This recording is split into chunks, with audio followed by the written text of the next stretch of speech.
Hello friends, నమస్తే. Welcome to our channel. ఈరోజు recipe వచ్చేసి చికెన్ కర్రీ అండి.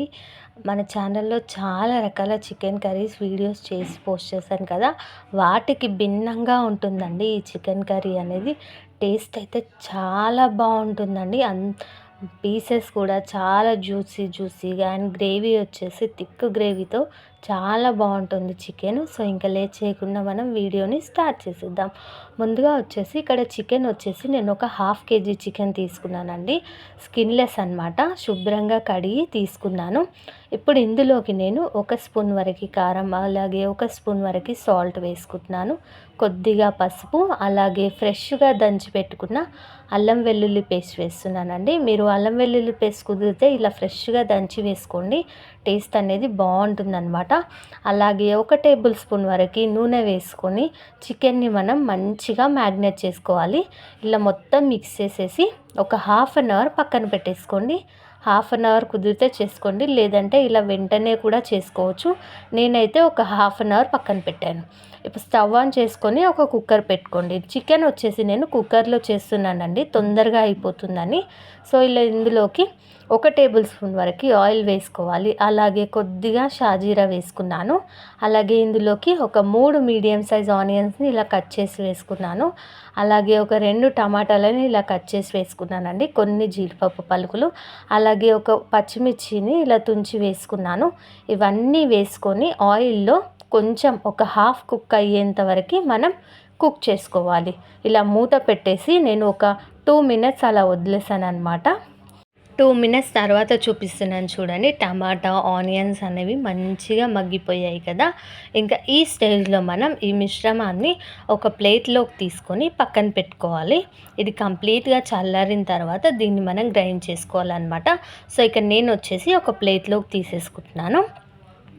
ఇలా తీసి పక్కన పెట్టుకున్నాక అదే కుక్కర్లోకి మరొక టేబుల్ స్పూన్ వరకు ఆయిల్ వేసుకోవాలి. ఆయిల్ వేడెక్కాక కొద్దిగా జీలకర్ర వేసుకుంటున్నాను. అలాగే సన్నగా కట్ చేసి పెట్టుకున్న ఆనియన్ ముక్కలు కూడా వేసుకోండి. అలాగే కొద్దిగా కరివేపాకు కూడా వేసుకొని ఆనియన్స్ మంచిగా ఫ్రై చేసుకోవాలండి. నూనెలో కొంచెం లైట్ బ్రౌనిష్ కలర్ వచ్చేంత వరకు చేసుకోవాలి. ఇలా చేసుకుంటూ ఉండగా ఇప్పుడు ఇందులోకి కొద్దిగా పుదీనా వేసుకుంటున్నానండి. జస్ట్ ఫ్లేవర్ కోసం మాత్రమే, మరి ఎక్కువగా వేయకండి. ఇలా పుదీనా కూడా వేసి కలుపుకున్నాక ఇప్పుడు ఇందులోకి మనం ముందుగా మ్యాగ్నేట్ చేసి పెట్టుకున్న చికెన్ ఉంది కదా, ఆ చికెన్ని కూడా వేసేసుకొని మొత్తం ఒకసారి అలా మిక్స్ చేసేయండి. ఇలా కలుపుకొని నార్మల్గా మూత పెట్టేసి మీడియం ఫ్లేమ్లో పెట్టి కుక్ చేసుకోవాలి. మధ్య మధ్యలో కలుపుతూ కుక్ చేసుకోండి, లేదంటే అడుగంటిపోతుంది. చికెన్ అలా ఉడుకుతూ ఉంటుంది కదా. ఇక్కడ మనం ముందుగా కుక్ చేసి పెట్టుకున్న టమాటా ఆనియన్ మిశ్రమం ఉంది కదా, అది చల్లారాక ఒక మిక్సీ జార్లోకి వేసుకొని ఫైన్ పేస్ట్లా చేసుకోవాలి. ఇక్కడ చూడండి, నేను పేస్ట్ చేశాక చూపిస్తున్నాను. ఇలా ఫైన్ పేస్ట్లా చేసుకొని పక్కన పెట్టుకోండి. ఇప్పుడు మనం చికెన్ ఒకసారి చూద్దామండి. మూత తీసి చూడండి, ఆయిల్ అనేది సపరేట్ అవుతూ వస్తుంది కదా, అంటే చికెన్ అనేది మనకు ఆల్మోస్ట్ కుక్ అయిపోతూ ఉందన్నమాట. ఇప్పుడు ఈ స్టేజ్లో మనం ముందుగా మిక్సీ పట్టి పెట్టుకున్న ఆనియన్ పేస్ట్ ఉంది కదండి, ఆనియన్ టమాటా పేస్ట్, ఆ ప్యూరీ మొత్తం చికెన్లో వేసేసుకొని ఒకసారి మొత్తం మిక్స్ అయిపోయేలాగా బాగా కలపండి. మనకి చికెన్లో మెయిన్ పార్ట్ అనేది ఇదేనండి. ఈ పేస్ట్ వేయడం వల్ల చికెన్ టేస్టే మారిపోతుందండి, చాలా బాగుంటుంది టేస్ట్. ఇలా కలుపుకున్నాక ఇప్పుడు ఇందులోకి రుచికి సరిపడా ఉప్పు, అలాగే కారం వేసుకుంటున్నాను. మనం ఆల్రెడీ చికెన్ మ్యాగ్నేట్ చేసేటప్పుడు ఉప్పు కారం వేసుకున్నాం కదా, ఇప్పుడు మనకి టేస్ట్కి తగ్గట్టు ఉప్పు కారంని అడ్జస్ట్ చేసుకోవాలి. ఉప్పు, కారం, కొద్దిగా పసుపు వేసుకొని మొత్తం మిక్స్ అయ్యేలాగా ఒకసారి బాగా కలపండి. ఇలా కలుపుకున్నాక ఇప్పుడు ఇందులోకి కొద్దిగా గరం మసాలా, అలాగే కొద్దిగా చికెన్ మసాలా వేసుకుంటున్నాను. ఇవి కూడా వేసుకొని మళ్ళీ ఒకసారి బాగా కలిపేసుకోండి.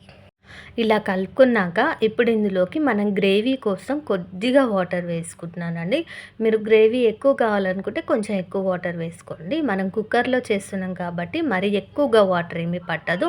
సో ఇలా కొన్ని వాటర్ వేసుకొని ఒకసారి బాగా కలిపేసుకోండి. ఈ స్టేజ్లో ఉప్పు కారం సరిపోయిందో లేదో చెక్ చేసుకొని ఒకసారి వేసుకోండి. ఇలా కలుపుకున్నాక ఫైనల్గా కొంచెం కొత్తిమీర కూడా వేసుకొని మళ్ళీ ఒకసారి కలపాలి.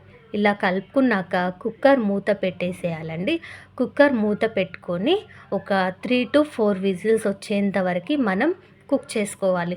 మీరు నార్మల్‌గా అయినా చేసుకోవచ్చు, కుక్కర్‌లో అయినా చేసుకోవచ్చండి. నేనైతే కుక్కర్‌లో చేశాను. కొంచెం ఫాస్ట్‌గా అయిపోతుంది. అండ్ మనకి పీసెస్ కూడా జ్యూసీగా చాలా మెత్తగా ఉడుకుతాయన్నమాట కుక్కర్‌లో చేయడం వల్ల. సో, ఇలా నేనైతే కుక్కర్‌లో చేశాను. మీరు నార్మల్‌గా అయినా కుక్ చేసుకోవచ్చు. ఇక చూడండి 4 విజిల్స్ వచ్చేసాయన్నమాట. చికెన్ ఆల్మోస్ట్ డన్ అండి. మంచిగా ఉడికిపోయింది. ఆయిల్ అనేది సపరేట్ అయింది చూసారా? ఇలా ఫైనల్‌గా మళ్ళీ కొద్దిగా కొత్తిమీర కూడా వేసుకొని మళ్ళీ ఒకసారి అలా కలిపేసేయండి. ఇలా కలుపుకున్నాక ఇంకా స్టవ్ ఆఫ్ చేసేసుకోవడమే అనమాట. మనకి చికెన్ కర్రీ రెడీ అయిపోయింది. దీనికి కాంబినేషన్‌గా మనకి బగారా రైస్ అయితే సూపర్‌గా ఉంటుందండి ఈ కర్రీకి. అండ్ చపాతీ అయినా, పూరి అయినా, ఈవెన్ నార్మల్ రైస్‌లోకైనా చాలా బావుంటుంది చికెన్ కర్రీ. ఒక్కసారి చికెన్ కర్రీని నేను చేసినట్టుగా మీరు కూడా ట్రై చేసి చూడండి. చాలా బావుంటుందండి టేస్టు. అలాగే ఈ రెసిపీ నచ్చితే తప్పకుండా ఒక లైక్ చేయండి. మీరు లైక్ చేయడం వల్ల నేను ఇంకా మంచి మంచి వీడియోస్ చేసి పెడతానండి. వీడియోస్ చూస్తున్నాను కానీ లైక్ చేయట్లేదండి. సో, ప్లీజ్ వీడియో చూసాక మీకు నచ్చితే లైక్ చేయండి. అలాగే మరిన్ని వీడియోస్ చూడాలనుకుంటే ఇప్పుడే మన ఛానల్‌ని సబ్స్క్రైబ్ చేసుకోండి. అలాగే పక్కనే ఉన్న బెల్ ఐకాన్ కూడా క్లిక్ చేయండి. And thank you for watching.